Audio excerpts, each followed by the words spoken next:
Good afternoon everyone. My name is Mahek. My name is Anshika. My name is Arika. My name is Lakshmi. My name is Jivika. Today we want to talk about a problem that affects many people around us. People with disabilities often face challenges while traveling, especially when it comes to climbing the stairs of the buses.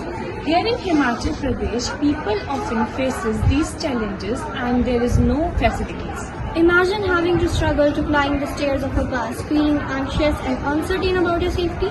For many people with disabilities, this is a daily reality. But what if I told you that there is a simple solution to this problem?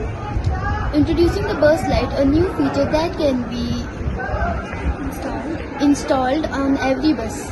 With just the touch of a button, a slide will come out, Providing safe and easy way for people with disabilities to get on and off the bus.